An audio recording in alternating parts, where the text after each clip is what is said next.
Good everyone, it's Steve from Sneaker Tech Talk, back with another video today. For today's video, we will be taking a look at the performance review of the Adidas Dame 10.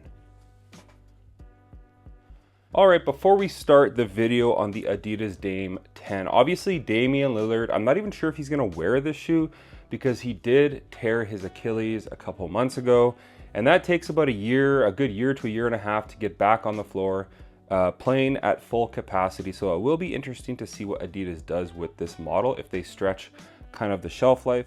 I do want to give a big ups to Adidas as far as the price point on these guys. These are 90 USD, 120 here in Canada. In my opinion, one of, if not the best budget basketball shoes out right now. So without further ado, let's talk about this really great hoop shoe.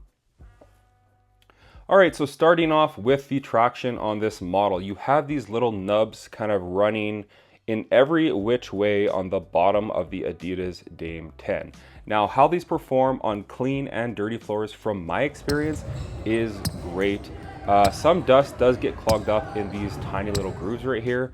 If you give them a quick wipe, you will be good to go. As far as feedback, like sound, there's not a ton of it. There's a little bit of a squeak. Not on all of your movements, but some of them. But that's not a huge deal for me. Do these grip the floor nicely? And yes, they absolutely do. Indoors, I think these are an absolute go. Outdoors, I can tell you right now, this rubber is pretty soft, and I can honestly say that these little grooves or nubs will wear away really quickly outdoors. But indoors, you will be good to go. So as far as my experience with the traction on the Adidas Dame 10, they were great. I played around 11 hours in this model this far. I never slid out at all. There was points where they did need a wipe here or there because I noticed they weren't quite as tacky, but it's a very reliable setup from Adidas, and that kind of seems like the theme because more or less all of their signature basketball shoes with the brand have been great in the traction department in the last while, and these are no different. And that's why they're going to score a very solid 8.5 out of 10. They would have scored a little bit higher, I think, if just the pattern was a little different and the rubber was a little more firm, because I don't recommend these for outdoor use. Now, as far as the cushioning goes on this model, I'm going to say this right off the bat. This is one of the best cushioned basketball shoes under $100, if not the best. Now, I really like last year's Adidas Dame 9 Light Strike setup. It did take some time to break in. These just felt phenomenal right off the bat. They're very spongy and soft, very plush in the heel. You get a decent amount of compression up front. You get more court feel, obviously, because these are a lot closer to the floor at the front of the shoe, but I just really like the transition with the cushioning setup in this model from heel to toe. It's very natural. Like I said, I've played around 11 hours in these thus far, and they've just felt awesome underfoot. Really enjoyable as far as the cushioning goes on this model. Obviously, it's not like Boost or like Zoom Air like, but for the price point of 90 USD, you cannot beat what you're getting in this model. And that's not even with these on sale. Eventually, these are going to be $50 or $60. And I think the brand absolutely hit the nail on the head as far as the cushioning with these. I think whether you're a bigger player or a smaller player, you can enjoy these. Obviously, these are more tailored towards like smaller guards and such. And I think there is great underfoot comfort with the Adidas Dame 10. So 2 thumbs up in my opinion.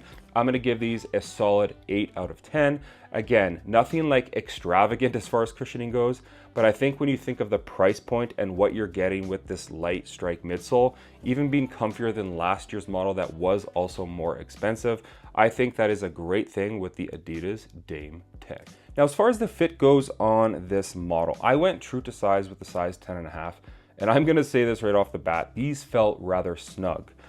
They are a little bit narrow, as you can see right here in the forefoot. So if you are a wide footer, I would probably recommend going up half a size or just trying these on in store.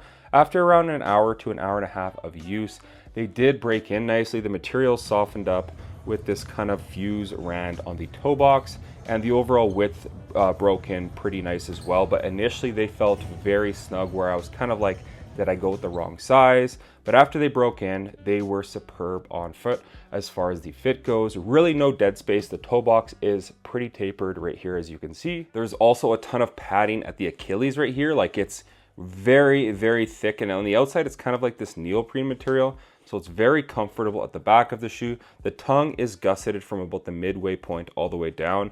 Not to mention the tongue is very padded as well. So overall, it's a very comfortable shoe. I would say go true to size. If you're a regular or narrow footer. If you're a wide footer, I would definitely go up half a size. But as far as the fit goes for me, I'm going to give these a pretty solid 8 out of 10. Like I said, there was a bit of a break-in period, but after that period was over, these were very enjoyable on foot. Now, as far as the materials go on this model, keep in mind this is a $90 basketball shoe. So you are getting like a mesh material throughout the upper of this shoe. At the back of the shoe, you have this insanely thick like neoprene material, which is very soft at the back of the Adidas Dame 10. Moving your way down from that, you have these stripes and these lines, which are a TPU material, and that's there to kind of add an extra layer of protection to the mesh. So if you are running or jumping or kind of sliding on the floor, the upper isn't gonna wear away rather quickly. You're gonna have that extra TPU layer on the upper of this shoe. At the toe box, you do have a fuse ran that starts out very, very firm, but it does break in nicely, and it does allow for some toe offs to prevent some wear through that mesh material. You also have this rubberized portion that does wrap up the side of the shoe that adds another layer of protection. So overall, the materials are nothing premium, but honestly for $90, I was quite surprised once I had these in hand, and I thought this was a great bang for your buck basketball shoe, even just as far as the materials go, and that's why these are going to score a pretty solid 7.5 out of 10. And then last but not least, as far as the support goes on this model, at the back of the shoe, you do have a TPU internal heel counter right here, which does a pretty good job of locking your foot in. At the top, there's not much support because it is this like really puffy neoprene material. At the back of the shoe, the midsole does wrap up on either side to add an extra layer of protection as well. On the side of the shoe, you do have those TPU strands. When you really crank those laces down, they wrap around your foot rather nicely, adding some protection on those hard lateral cuts. And then you have this portion of the rubberized midsole that wraps up near your pinky toe and on the medial side right here. So whether you're toe dragging or extra support for lateral cuts to prevent your foot from sliding over the footbed, this shoe does a superb job of just keeping your foot in place and stable at all times. At the bottom of the shoe, you have a very wide heel counter and midfoot right here. It kind of flares out like an outrigger right here on the lateral side of the Adidas Dame 10. Now, I'm not sure if there's a shank plate. As you can see, the midfoot is pretty rigid. Like you can't really bend the midfoot of the shoe easily. So I would tend to think that there is a midfoot shank plate within this model, but all things considered, this is a very supportive basketball shoe that actually did take some time to break in. So keep that in mind. But for me, as far as the support goes with this shoe, I'm gonna give them a very solid 9 out of 10. As far as the weight goes on the Adidas Dame 10, again, these are a US size 10.5, and these come in at 15 ounces, so pretty average as far as the weight goes. Really nothing crazy, not overly lightweight, but I would say that these are the right weight. As far as the overall design on this model, now keep in mind, I know I've said this a ton in the video, these are a budget-friendly basketball shoe coming in at under $100, coming in at 90 bucks. I actually really like the look of this shoe. It has very minimal Adidas logos, one at the back, one really small one right here at the toe box.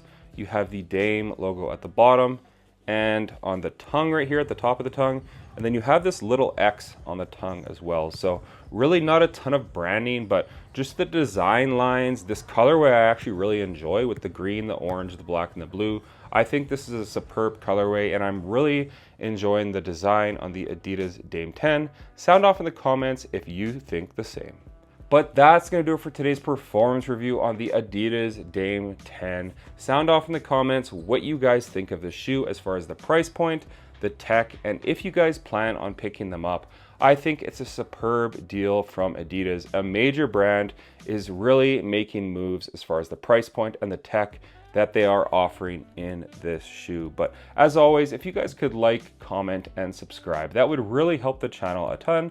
And check out my Instagram over at Sneaker Tech Talk, as it is an extension of my YouTube channel with all my pickups, basketball footage, and nostalgia as a whole. As always, thanks for watching today's video, and until next time, peace. Peace.